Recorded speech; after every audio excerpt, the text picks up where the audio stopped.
Hello students,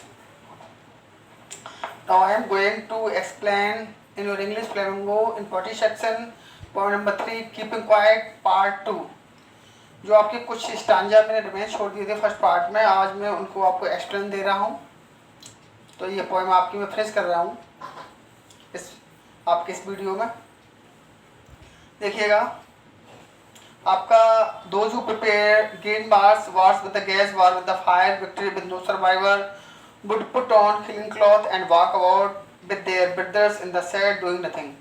आपको यहाँ तक आपको मैंने इस वीडियो को फर्स्ट पार्ट में आपको एक्सप्लेन कर दिया था कि हमें जो हमारे एनिमीज़ हैं उनको हमें ब्रदर की तरह कंसिडर करना है, उनके साथ एक यूनिटी क्रिएट करनी है, एक पीस क्रिएट करना है। नेक्स्ट आपका स्टांजा है What I want should not be confused। Poet इसके आगे बोल रहा है What जो I want, जो कुछ मैं चाहता हूँ। अब पोएट बोल रहा है मैं आपको इतनी बातें बता रहा हूँ, या जो भी मैं आपको ये पोएम उसने राइट की है तो बता रहा है What I want, जो कुछ मैं अब आपसे चाहता हूँ। मैं आपसे कहना क्या चाहता हूँ, should not be confused with total inactivity। मैं आपसे ये बोल रहा हूँ कि आप सब लोग साइलेंट हो जाइएगा, स्टिल हो जाइएगा, एकदम पीसफुल हो जाइएगा। तो लेकिन मैं आपको शुड नॉट कंफ्यूज, मैं आपको कंफ्यूज नहीं करना चाहता हूँ, और आपको कंफ्यूज होना चाहिए मेरी बातों से कि आप समझो कि मैं आपको बोल रहा हूँ साइलेंट रहिए, स्टैचू की तरह बिल्कुल साइलेंट हो जाइए, तो आप बिल्कुल वैसे ही हो जाएं। तो बता रहा है मेरा मतलब ये नहीं है कि आपको मैं कंफ्यूज नहीं करना चाहता हूँ, या आप मेरी बातों से, मेरी इस एडवाइस से आप कंफ्यूज मत हो जाना विद टोटल इनएक्टिविटी। और आप इसे टोटल इनएक्टिविटी मत मान लेना कि पोएट आपसे ये बोल रहा है कि आप टोटल इनएक्टिव हो जाइएगा, मतलब आपको कुछ नहीं करना है, इसका मतलब आपको इनएक्टिव रहना है आपको। तो आपका पोएट है वो आपसे यही बोल रहा है कि मैं आपको कंफ्यूज नहीं करना चाहता हूँ, और आपको भी कंफ्यूज नहीं होना चाहिए विद नो टोटल इनएक्टिविटी। आपको मैं टोटल इनएक्टिविटी के बारे में नहीं गाइड कर रहा हूँ, एडवाइस दे रहा हूँ। मैं आपसे ये कह रहा हूँ आप बस कुछ देर के लिए रुक जाइएगा, कुछ नहीं करना है आपको, ना हाथ हिलाने हैं, ना आपको बॉडी मूव करना है, कुछ नहीं करना है आपको। लेकिन टोटल इनएक्टिव नहीं बता रहा हूँ मैं आपको। बोल रहा है life is what is about. Poet बोल रहा है कि आपको टोटल इनएक्टिव नहीं होना है। एक्चुअली जिस समय आप साइलेंट हो जाएंगे, स्टिल हो जाएंगे, उस समय आपको इंट्रोस्पेक्शन करना है, आपको सेल्फ एनालाइजिंग करना है, आपको एक थिंकिंग करना है। आपको उस समय थिंकिंग करना है। क्या थिंकिंग करना है, क्या सोचना है आपको life is what it is about. आपको ये सोचना है जीवन क्या है, ये हमको जो जीवन मिला है संसार ने, प्रभु ने हमें, ईश्वर ने, गॉड ने हमें ये जीवन दिया है, तो what is about, it is about, ये किसके बारे में भाई। जीवन हमें इसलिए थोड़ी ना मिला है हम यहाँ पर आए और अपने लालच का जो हमारा घड़ा है उसको भरते रहें, अपने कामों में इतने बिजी हो जाएं कि हमें कुछ सोचने समझने की शक्ति ना रहे। आज दुनिया है वो सारा पैसे के पीछे भाग रही। आपने देखा है जो बड़े बड़े आपके जो मिलेनियर्स हैं आपके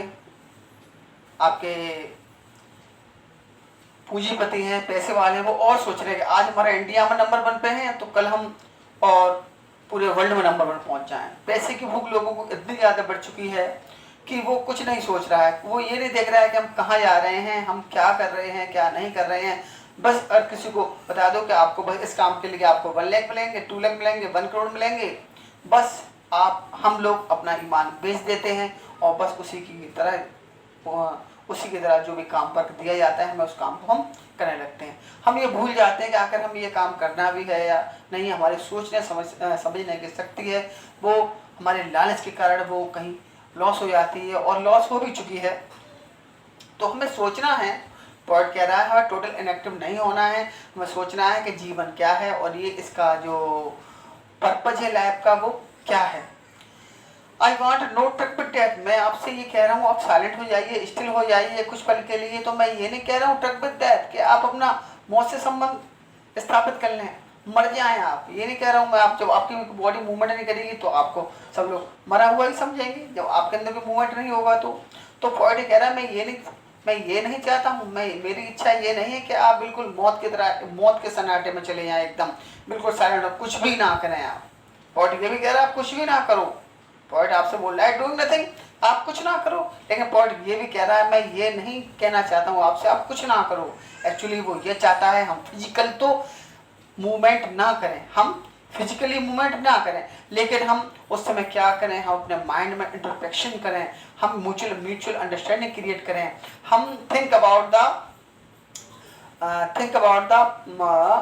पथ of the peace and harmony. हम उस समय पीस और हार्मोनी के बारे में, के पथ की ओर आगे बढ़े, उसके बारे में सोचेंगे हम कैसे समाज में, सोसाइटी में, वर्ल्ड में हम शांति स्थापित कर सकते हैं, and how we can make the world happier, और हम संसार को कैसे हैप्पियर बना सकते हैं, how we can create the peace and unity, how we can create the mutual understanding, how we create the relation between the two countries men, between the human beings। तो हम कैसे कैसे लोगों के बीच में हम एक the boundation of love, boundation of mutual understanding, कैसे हम एक लव का बाउंडेशन, कैसे म्यूचुअल अंडरस्टैंडिंग का बाउंडेशन हम क्रिएट कर सकते हैं।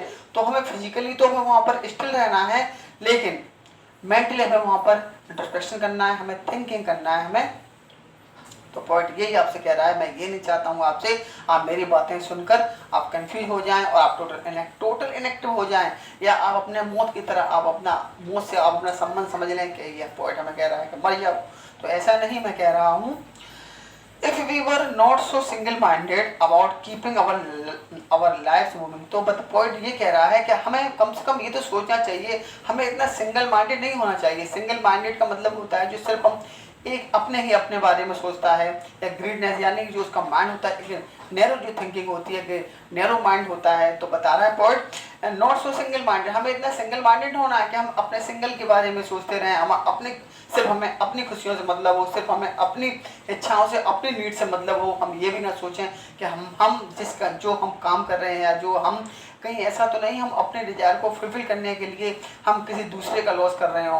हम सारा खाना, सारा संसार भर का जितना भी गेहूँ है, सारा राशन हम चाहते हैं सिर्फ हमारे लिए ही आ जाए और सारे संसार के लोग भूखे रह जाएं, या सिर्फ हम अपना ही घर बनना चाहते हैं, हम चाहते हैं सिर्फ हमारे घर में ही लाइट हो, पूरे गाँव में हमारे में, या पूरे शहर में हमारे में अंधेरा छाया रहे, या सिर्फ हमारे घर के बच्चे खाने खाएं, उनका ही मतलब उनको ही खाना मिले, और हमारे आसपास के बच्चे हैं उनको वो लोग भूखे सो जाएं। तो हमें इतना सिंगल माइंडेड में नहीं होना है। और अगर हम इतना सिंगल माइंडेड नहीं है, इफ लगा हुआ है, if we were not so single mind, और हम इतने सिंगल माइंडेड अगर नहीं है जो अपने बारे में सोचते हैं about keeping our life moving, और अगर हम अपने लाइफ को, हम सिर्फ ये सोचते हैं कि हमारी लाइफ जो मूविंग करती रहे, हमें इतने सिंगल माइंडेड नहीं होना चाहिए कि हम सब ये सोचें कि सिर्फ हमारी लाइफ है उसी में मूवमेंट होते रहें, या हमारी लाइफ ही हमें केवल प्रोग्रेस करते रहें, कोई भी संसार में आगे ना बढ़े। तो हमें ऐसा नहीं सोचना चाहिए। And for once could do nothing, तो इसके लिए अगर आप चाहते हैं, अगर आप ऐसा नहीं सोचते हैं, अगर आप इतने सिंगल माइंडेड नहीं हैं कि सिर्फ आप अपने ही लाइफ के बारे में सोचें, तो क्या बता रहा है about and for once could do nothing, तो प्लीज एक बार कुड डू नथिंग, तो आप एक बार कुछ ना करें, बस आप एक बार जो भी काम कर रहे हैं आप उस काम को छोड़ दें और आप एकदम कीपिंग क्वाइट हो जाएं, आप एकदम बिल्कुल शांत हो जाएं, स्थिर हो जाएं, एक बार आप कुछ ना करें।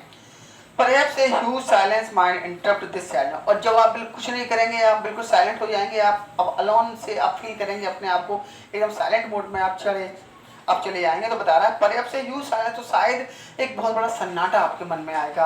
आप जब अपने मन को इंट्रोस्पेक्शन करेंगे, आप अपने डीड्स को एनालाइज करेंगे, आपने क्या किया है, आपने क्या खो दिया है, क्या आपने हासिल किया है, आपने जो भी वर्क किया है अब तक उसके रिजल्ट्स क्या हैं। ऐसा तो नहीं आपने अपने प्रोग्रेस के चक्कर में बहुत सारी फैमिली को आपने खो दिया हो, बहुत सारी चीज़ों को आप अपने प्रोग्रेस चक्कर में आप कहीं दूर चले गए, आप विदेश में चले गए। ऐसा तो नहीं कि आपके माँ बाप आपके पीछे छूट रहे हों, आपके भाई बहन पीछे छूट रहे हों। ऐसा तो नहीं कि आप सब कुछ, आपका परिवार आपसे दूर हो गया हो, या ये संसार आपसे दूर हो गया हो, या समाज आपसे दूर होता जा रहा हो, या बहुत ऐसा तो नहीं आपने कुछ किया है। जब आप बिल्कुल साइलेंट हो जाएंगे तो आप जब एनालाइज करेंगे तो आपको लगेगा कितना आपने एनवायरनमेंट को, आपके कामों से ऐसा तो नहीं है समाज को लॉस हो रहा हो, आप कोई अभी गलत काम कर रहे हैं, टैक्स का कुछ कारोबार कर रहे हैं, आप पैसे की चाहत में टैक्स पेशे हैं लोगों को, तो उससे समाज, पूरी सोसाइटी उससे डिस्ट्रॉय हो जाएगी। या आप कुछ ऐसा काम तो नहीं कर रहे हैं जिससे हमारे एनवायरनमेंट को काफ़ी लॉस हो रहा हो, या कुछ ऐसा काम तो नहीं कर रहे हैं जो हमारे आने वाली फ्यूचर जनरेशन है उसको उसका लॉस उठाना पड़े। तो बता रहे हैं जब आप ऐसा हो जाएंगे तो ये ह्यूज साइलेंस होगा, आपके मन में ये आएगा और आपके मन में ये सारी आपको अपने डीड्स को अपने वर्क को जब एनालाइज करेंगे तो बता रहे हैं माइट इंटरप्ट द सैडनेस। तो जब आपको अपने रियल में अपने रियल के अपने डीड्स के रियल के बारे में मालूम होगा तो आपको काफ़ी दुख भी होगा उस समय कि भाई हम कितने भूले हुए थे कि हम सिर्फ अपनी इच्छाओं की फुलफिल करने के चक्कर में हम कितना समाज को पीछे छोड़ चुके हैं, या हम कितना अपना लॉस कर चुके हैं, अपनी फैमिली का, अपना फिजिकल या अपना कितना सारा हमने एनवायरनमेंट को हानि पहुंचाई है। तो आपके मन में ये सारी बातें जब आप सोचोगे तो एक सैडनेस क्रिएट हो जाएगी, आपको अपने फीलिंग्स का या आपको अपने इंट्रोस्पेक्शन का, आपको अपने एवोल्यूशन को, आपको अपना एवोल्यूशन करके आपको सैडनेस होगी। तो बता रहे हैं तो सैडनेस आपको तब होगी जब आप साइलेंट रहेंगे और इंट्रोस्पेक्शन करेंगे। तो ये जो साइलेंस ही होगा, ये जो साइलेंस है, और तो यही तो इंटरप्ट योर सैडनेस, तो यही तो उस सैडनेस को इंटरप्ट करेगा, उसी को तो भंग करेगा। और ये जो साइलेंस होगा आपका, ये जो साइलेंस होगा तो जो आपके मन में अब तक सैडनेस थी, आपके मन में आप हमेशा अपनी लाइफ के बारे में सोचते रहे, अपनी इच्छाओं में लगे, तो ये साइलेंस ही तो होगा जो आपकी उस सैडनेस को इंटरप्ट करेगा। आपको क्या करेगा? इंटरप्ट करेगा, उसको भंग करेगा। यानी कि आपको ये साइलेंस, जब आप स्टिल हो जाएंगे तभी तो आपको ये सोचने का मौका मिलेगा, तब आपको अपने वर्क का एहसास होगा, आपको रियलाइज होगा आपने क्या किया है क्या नहीं किया है। तो ये साइलेंस ही शायद आपके, ये जो साइलेंस क्रिएट होगा पूरे एक वर्ल्ड में कुछ मिनट के लिए, तो वो साइलेंस ही आपके उस दुख को आपको इंटरप्ट करेगा। क्योंकि आप अंदर से कितने आप दुखी हैं, आप कितने पीड़ित हैं अंदर से। आप बाहर से तो आप खुश रहने का दिखावा करते हैं, लेकिन अंदर से आप कितना दुखी हैं। तो ये साइलेंस ही, जब ये साइलेंस क्रिएट होगा तो यही आपको ये सोचने का मौका मिलेगा कि आप वाकई आप कितना दुखी हैं और आपने कितना क्या खोया है, क्या पाया है। और सैडनेस बता रहे हैं this sadness of never understanding ourselves, और आपको ये सोचने का मौका मिलेगा और आपको ये सोचने का दुख होगा, आपको सैडनेस होगी किस बात का। और बता रहे हैं sadness of never understanding ourselves, कि आप अपने लाइफ का जो मोटिव है, जो रियल पर्पज है अपनी लाइफ का, वो तो आप नेवर अंडरस्टैंडिंग, वो तो आप कभी जीवन में समझ ही नहीं पाए कि आखिर हमारा जीवन हमें किस लिए जन्म मिला है, हमारे पेरेंट्स ने हमसे क्या इच्छाएं लगाई थी, या पेरेंट्स के हमारे क्या सपने रहे, या हमारी फैमिली को हमको लेकर क्या पर्पज रही, हमारे जीवन का क्या उद्देश्य था। क्योंकि आज के व्यक्ति क्या है, पर्पज लेस है। आज के व्यक्ति का कोई पर्पज ही नहीं है। सोचते हैं बस हम 12th कर लें, उसके बाद कोई ग्रेजुएशन कोर्स कर लें, कोई नौकरी मिल जाए। क्योंकि मोस्टली आज अगर जनरेशन फेल है तो इसीलिए क्योंकि लाइफ में कुछ उसका हम पर्पज लेस हो गए। कोई भी नौकरी मिल जाए किसी भी डिपार्टमेंट की, अगर हमारा एक टारगेट हो हमारा कि हमें यही बनना है, हमें यही हासिल करना है, तो हम अपने उस टारगेट के लिए फिर उस टाइप से अपना वर्क भी करेंगे। लेकिन सोचते हैं कुछ भी हो जाए, कुछ इसमें जॉब मिल जाए, एनडीए में चले जाएँ या कुछ मिले, कोई भी जॉब मिल जाए। और हमें ऐसा भी नहीं सोचना चाहिए कि अगर हमारा टारगेट है, हमारी लाइफ में कुछ हमारा टारगेट है, अगर हमारी लाख कोशिश करने बाद वो पूरा नहीं हो पैसा, तो ऐसा नहीं, कम चांस होते हैं कि हमारा टारगेट पूरा ना हो। लेकिन बाई चांस पूरा नहीं हो रहा है तो उसके अलावा फिर हम कोई अदर ऑप्शन अगर हमारी लाइफ में मिलता है तो हम उसको एक्सेप्ट ना करें। अगर हमारी लाइफ कोई सेकंड ऑप्शन भी देती है तो हमें उसको भी हंस के एक्सेप्ट कर लेना चाहिए हमें। क्योंकि ऐसा तो नहीं है कि अगर हमें कोई चीज़ हासिल ना हो तो हमेशा उसी के लिए हमारी एक वेटनेस हमारे मन में, हमारे माइंड में आए, एक क्रेजीनेस आया कि नहीं हमें तो वही चीज़ चाहिए। तो हमें उसी सेकंड ऑप्शन को भी हमें जीवन में एक्सेप्ट देखना चाहिए कि हाँ इसका ये भी ऑप्शन, क्योंकि हर चीज़ का एक ऑप्शन जरूर होता है लाइफ में। तो might interrupt the sadness of never understanding ourselves and, और बता रहा है क्या, और हमें इस बात का भी हमें एक सैडनेस होगी, इस बात का भी रियलाइजेशन होगा and no threatening ourselves with death, कि कैसे हम अपने जीवन की इच्छाओं को पूरी करने में लगे रहे और कैसे अपने सर्वाइवल को हमेशा हम बचाते रहे कि बस हमें ये कमाना है ताकि हमारा जीवन सही से चलता रहे। और हम ये भूल गए और हम ये हमेशा थ्रेटनिंग आवरसेल्फ विद डेथ, और अपने आप को हमेशा हम थ्रेटनिंग करते रहे, हम धमकाते रहे या डराते रहे अपने मन को। हम अपने हृदय में, हमारे मन में कहीं ना कहीं ये डर हमेशा बना रहा आवरसेल्फ विद डेथ कि भाई ऐसा ना हो कल हम मर जाएं तो आज ही सब कुछ कर लें, कल हमारी ऐसा नहीं हुआ नेक्स्ट मंथ हमारी डेथ हो जाए, ये सब कुछ हम तो जल्दी से सब हासिल कर लें। यानी कि थोड़े टाइम में हम बहुत कुछ हासिल करना चाहते हैं, हमें ऐसा लगता है कि हमारी मृत्यु ना हो जाए और हम अपने जीवन में कुछ भी हासिल ना कर पाए। तो अपने आप को हमेशा हम एक मौत का डर भी देते रहे और अपने आप को डराते रहे और अपनी इच्छाओं को पूरा करने में हम लगे रहते हैं और कभी भी अपने वर्क को हम सेल्फ एनालाइज नहीं करते हैं। तो जब कुछ टाइम के लिए आप कीप क्वाइट हो जाएंगे, 12 मिनट्स के लिए या 12 आवर्स के लिए, तो आपको आपको एक इंट्रोडक्शन करने का आपको टाइम लेगा कि हमने क्या पाया है, क्या खोया है, और हम कहाँ किस भेड़ चाल में हम फंसे हुए हैं। 15 मिनट की आगे बता रहे हैं, perhaps the earth can teach us. अब बता रहे हैं हम अगर हमें जीवन में हमें सीख ही लेना है, किसी से हमें सीखना है कि हमें लाइफ को कैसे जीना है, तो बता रहे हैं perhaps the earth can teach. तो शायद ये अर्थ है, ये हमें कैन टीच, तो ये हमारे लिए the earth can be best example for us to teach everything.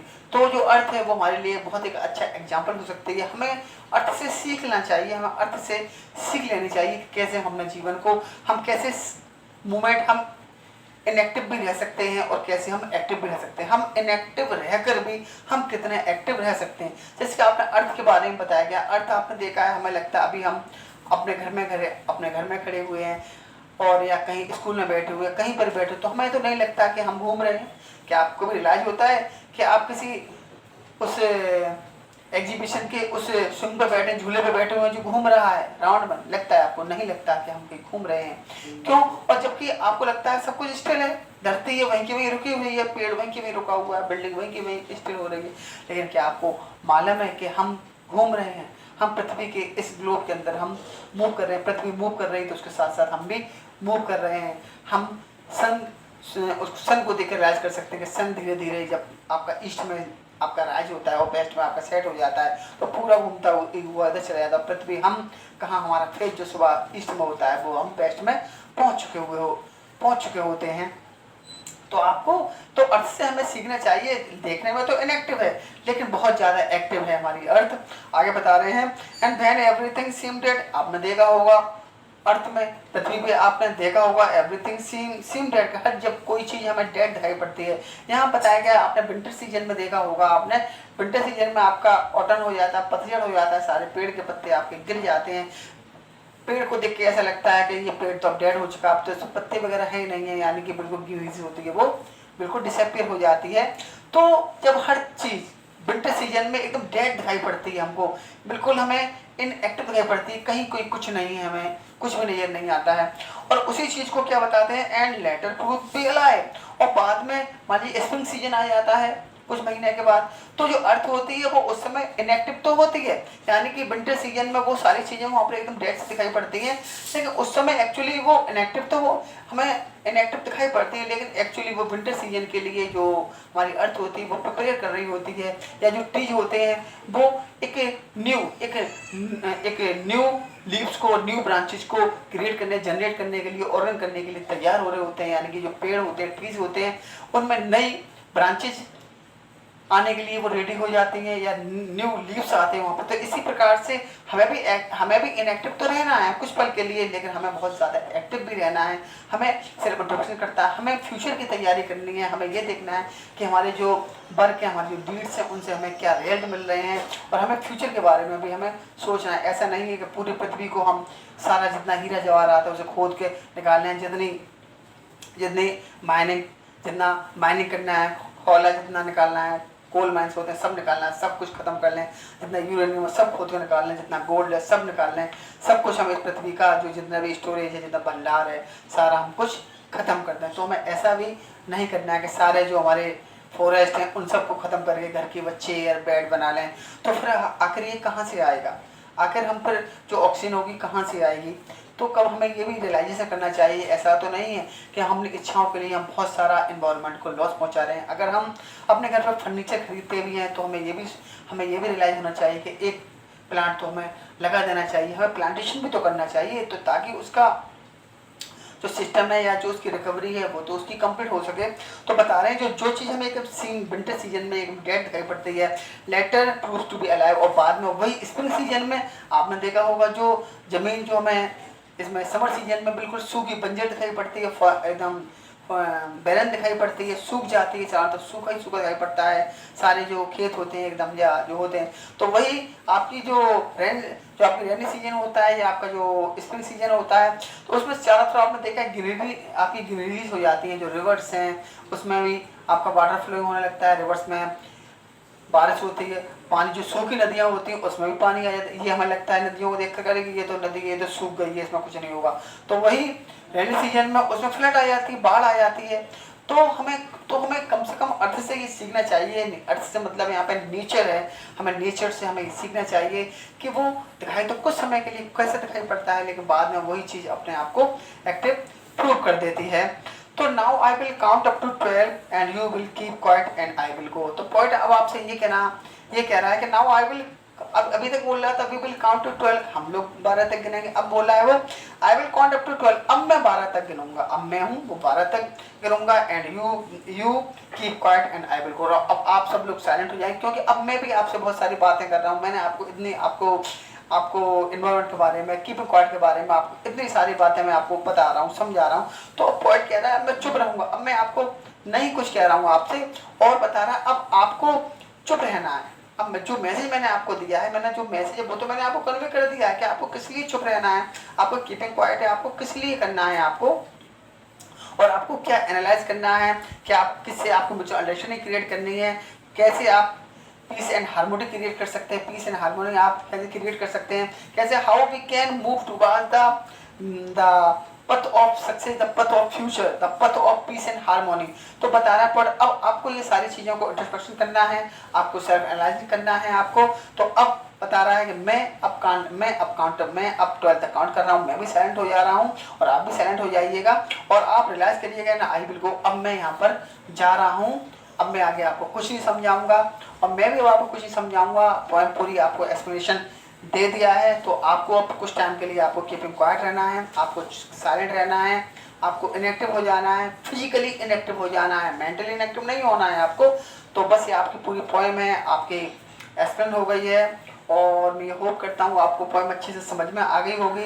अगर आपको, मैंने फिर बता रहा हूँ, आपको कोई प्रॉब्लम है पोएम में, किसी लाइन में, किसी वर्ड्स में, तो आप वीडियो के कमेंट बॉक्स में आप टाइप कर सकते हैं। आपके क्वेश्चन आंसर हैं, इसकी जो एक्सरसाइज है, प्रैक्टिस सेट है, वो मैं आपको आज ही अवेलेबल कराऊंगा।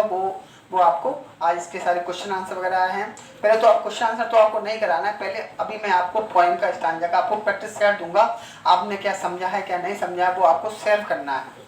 तो आज ही मैं आपको अभी तो कुछ टाइम के बाद आप ये वीडियो देख लीजिएगा। आफ्टर 12 o'clock मैं आपको प्रैक्टिस सेट इस पोएम का दे दूंगा। और इससे पहले आपको एक प्रैक्टिस सेट मैंने उसका आपका